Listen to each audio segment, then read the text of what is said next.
கண்டிப்பாக வரும்.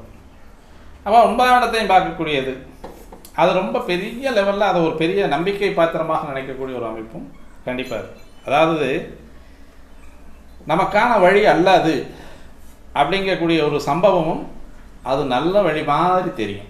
அதுதான் அந்த ராகு சந்திரனோடு சேர்ந்து இருக்கக்கூடிய அமைப்பும் 12ஆம் இடத்து சனியும். இது 2வது சுற்று சனி 7ரை சனியாக இருந்தாலும் சரி, 3வது சுற்று 7ரை சனியாக இருந்தாலும் சரி, இந்த கிரக அமைப்பு அப்படின்றது வந்து அப்படி தான் செஞ்சு கொடுக்கும். அதனால் அந்த அபிலாசைகளை கண்டிப்பாக நிறைவேற்றிக்கிறதுக்காக தான் செய்யக்கூடிய தவறுகளுக்கு நியாயம் தேடக்கூடிய ஒரு அமைப்பு. அதாவது தன்னுடைய குற்றங்களுக்கு தானே நீதிபதியாக அமரக்கூடிய அமைப்பு அப்படின்றது வந்து ராசியில் இருக்கக்கூடிய ராகுவும் 12ஆம் இடத்தில் இருக்கக்கூடிய சனியும். அது 1வது சுற்று 2வது சுற்று 3வது சுற்றுலாம் கிடையாது. இதெல்லாமே எல்லாத்தையும் செய்யணும். ராகு வந்து ராசியில் உட்காந்தாலே எதிர்வாலின கவர்ச்சி அப்படின்றது கண்டிப்பாக வரும். 7ஆம் இடத்துல கேது வந்து உட்காந்துறது இல்லையா? அப்போ அந்த 7ஆம் இடம் அப்படின்னு சொல்லக்கூடிய பாவகத்தை எப்படி புரிஞ்சுக்கிறது? ராகுனால தானே புரிஞ்சுக்கணும். இப்போ அவங்க 2 பேருமே வந்து 180 டிகிரி இல்லையா?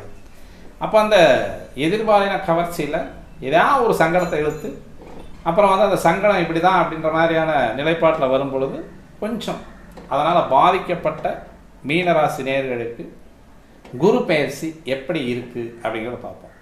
ஏன்னா இப்போ ஜென்மத்தில் வந்து சனி உட்காந்துட்டார் இல்லையா? இப்போ இந்த பிரச்சனைகளெல்லாம் விட்டு ராகு வெளியே போயிடுறார். இப்போ இது வரைக்கும் வந்து அந்த கெட்ட பேரை உருவாக்குறது, எதிர்பாலினத்தினர் மேலே ஒரு அஃபெக்ஷன் வர்றது, இது துரோகம் பண்ணிட்டோம்னு சொல்கிறது, நண்பர்களுக்குள்ள துரோகம், கணவன் மனைவிக்குள்ள துரோகம், அதேமாரி வந்து கூட்டாளிகளுக்குள்ள துரோகம், இந்த துரோகமெல்லாம் இப்போ வந்து வெளியே வந்துடுறார். ராகு வந்து வெளியே வந்துடுறாரு. இப்போ வந்து மே 19ஆம் தேதி வாக்கில் 25ஆம் வருஷம் மே 15ஆம் தேதி 19ஆம் தேதி வாக்கில் ராகு வெளியே வந்துடுவார். சனி ஏற்கனவே உள்ளே வந்துட்டார் இல்லையா? 29ஆம் தேதி மார்ச் மாதம் உங்களுக்கு ஜென்மச்சனியாக ஓடிட்டுருக்கார்.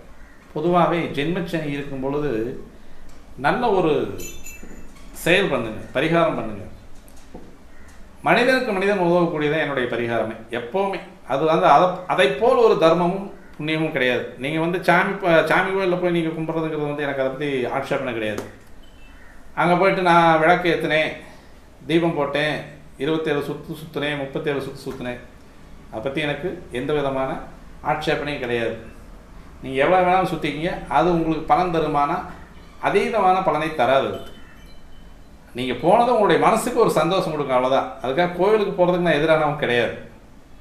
சக மனிதனுக்கு உதவக்கூடிய அமைப்பில் நீங்கள் பரிகாரத்தை செஞ்சீங்க அப்படின்னா இதில் தாந்திரீகமோ மாந்திரீகமோ மற்றபடி வந்து பெருசாக வந்து இந்திரஜால வித்தையெல்லாம் கிடையாது. சக மனிதனுக்கு உதவக்கூடிய ஒரு உதவி அப்படின்றது கர்மம் பட்டுன்னு கழிக்கும்.